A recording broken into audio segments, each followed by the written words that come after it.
His commerce secretary is facing pressure over Jeffrey Epstein. He gave a now infamous interview last year saying that he had cut off contact with the guy, obviously the disgraced financier, after 2005. They had neighboring houses in New York, and then the files drop, the latest tranche, and it turns out he visited the island 2011.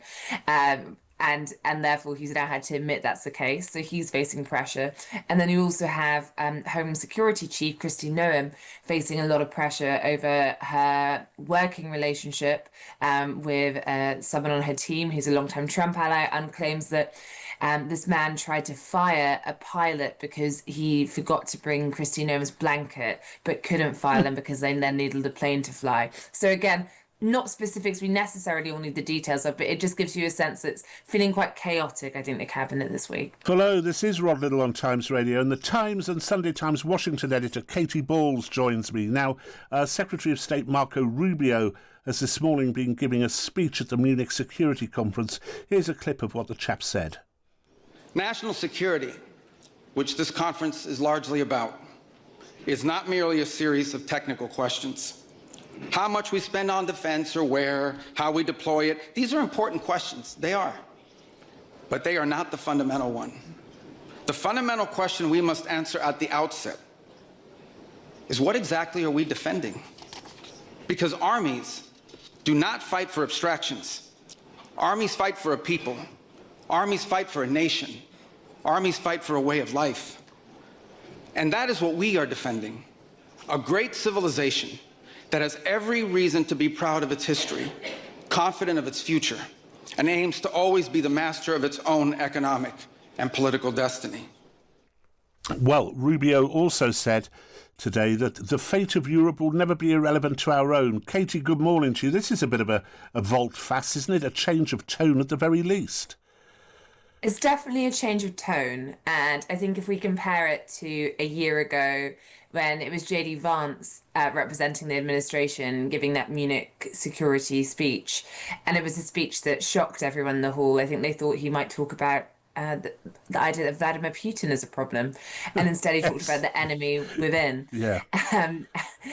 To the point that there was some applause, but you also saw a lot of people sat down, whereas I think you can tell the change in tone, obviously, because we've heard it, but also just looking at the hall, he had random moments of applause where people liked certain lines, and also he had pretty much a standing ovation.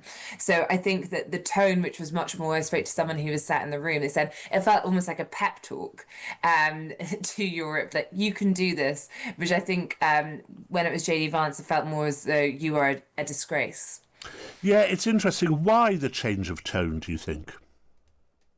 I think it really speaks to the difference between JD Vance and Marco Rubio. I think Marco Rubio has long been seen as the Europe whisperer. Not that everyone in the White House necessarily thinks they need one, but he is the more acceptable face of MAGA, and some, from the view of diplomat sometimes. And often you'll have JD Vance or Donald Trump say something. Yes, there was that Zelensky meeting that's very famous, but they'll say something and it will be quite harsh. And then 2 days later, Marco Rubio appears and he says something very similar, but just softens it slightly. I think the bigger question is, has the substance of the US's approach to Europe and the UK changed as a result of that speech?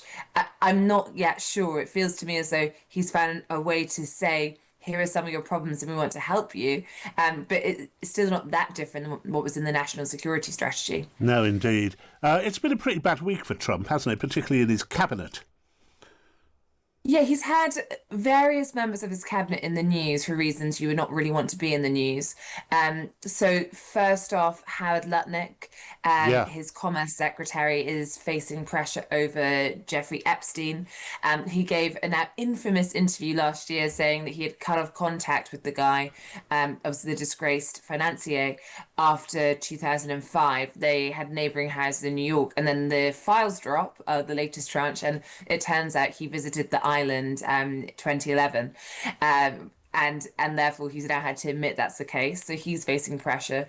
And then you also have Home Security Chief Kristi Noem facing a lot of pressure over her working relationship with someone on her team who's a longtime Trump ally, and claims that This man tried to fire a pilot because he forgot to bring Christine Noma's blanket, but couldn't fire them because they then needed the plane to fly. So again, not specifics we necessarily all need the details of, but it just gives you a sense that it's feeling quite chaotic, I think, the cabinet this week.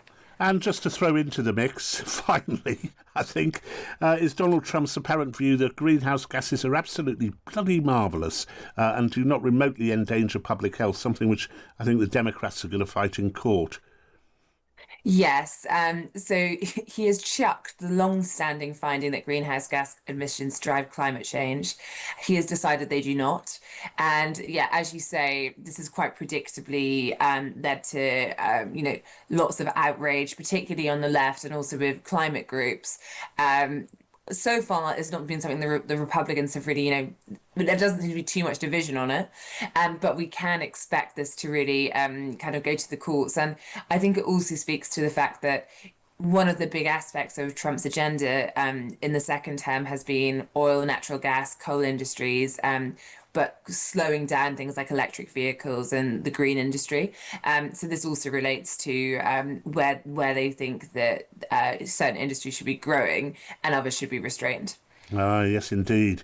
Katy, thanks ever so much. That's Katy Balls. You can read Katy in the Sunday Times tomorrow or with a digital subscription via thetimes.com and listen to her. Listen to her on the State of It USA podcast, co-hosted by the Wall Street Journal's Gerard Baker. Search for it wherever you get your podcasts or listen via the Times radio app.